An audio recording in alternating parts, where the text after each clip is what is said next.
naisip ko. Hindi, wala na. Baka mo makinig lang. Emergency steering, di ba? So just in case mawalan ng control sa taas, sa bridge ng steering, pwede natin i-control dito. So kung mawalan lang ng for example, mawalan doon ng control, pero mayroon pa din source of power, may electricity pa din tayo. So meron pa rin tayong option na gamitin yung electric motors natin. Okay? For steering.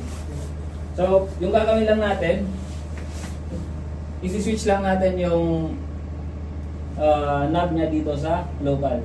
So makikita niyo naman yung mga local dyan na nakasulat. So steering pump number 2, ito, steering pump number 1. So usually pag may ganong situation, ano yung talagang ginagamit mo na, inuon mo ba ng dalawa or isa lang? Not necessarily. Parang isa lang. Isa lang. Ito, mas efficient to kasi malaki. Okay. So kung emergency steering naman o emergency generator lang yung backup, yung power natin, much better gamitin natin yung mas maliit.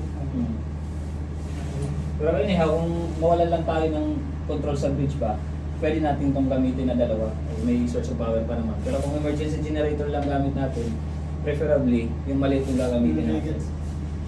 So dito, ito lang, i-switch lang natin sa local. Pwede natin i-simulate. Okay, sige. Parang tayo sa taas, wala. Sige, i-tabi mo sa tala. Radyo lang.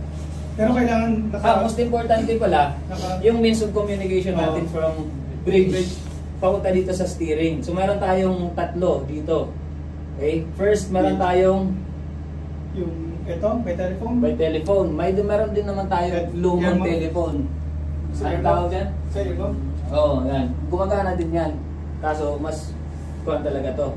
Pero meron pa yung isa yung nandito dati yata, yung VHF. Meron ba yun? Wala man.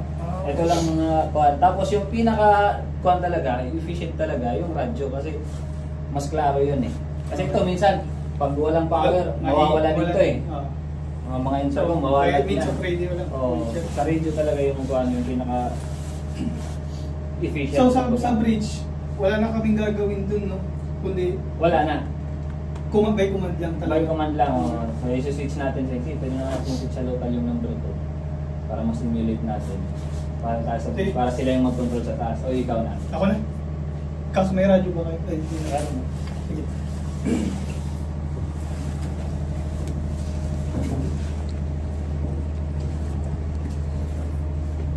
Tapos, turuan mo lang.